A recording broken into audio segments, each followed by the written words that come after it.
Greetings, our wonderful learners. Welcome to our channel.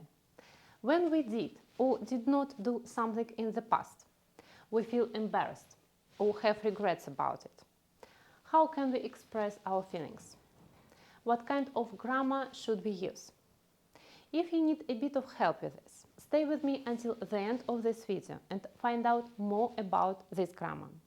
After this video, our free grammar quiz is waiting for you to check your understanding of these rules. Let's get started.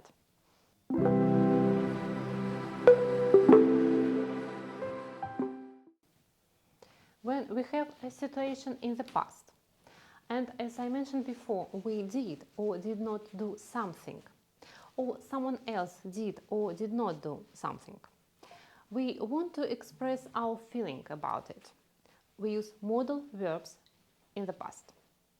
And we use them using a formula of modal verb plus have plus past participle. Our first modal verb is should. We usually use should to express our opinion about something. What is the best thing to do in these situations?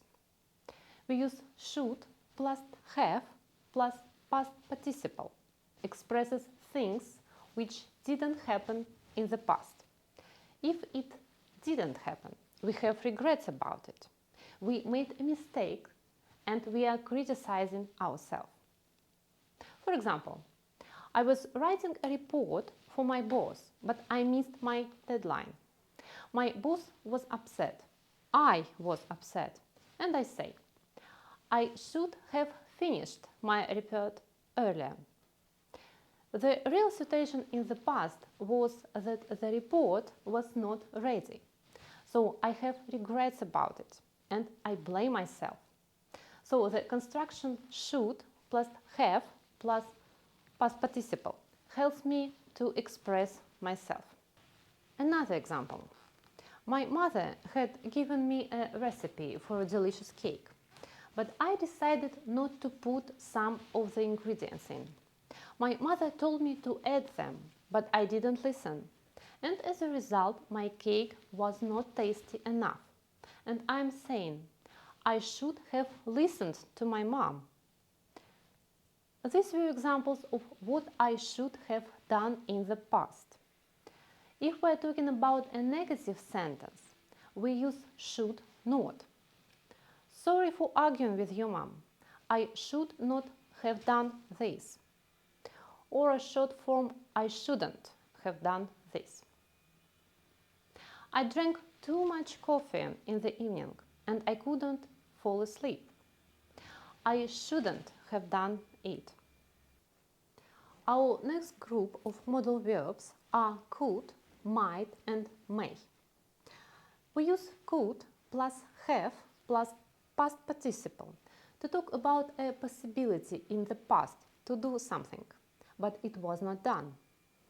We had an opportunity to do something, but we didn't use it.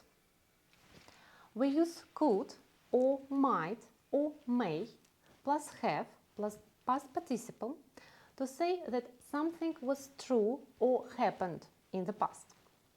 For example, she was invited to the party, but she didn't go there. She could have gone to the party. That is a possibility. She didn't find her phone when she came to work. She might have left it at home. Where is Kate?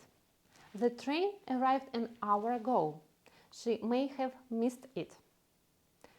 In the last two sentences, we expressed uncertainty about the past because we are not sure whether it happened or not.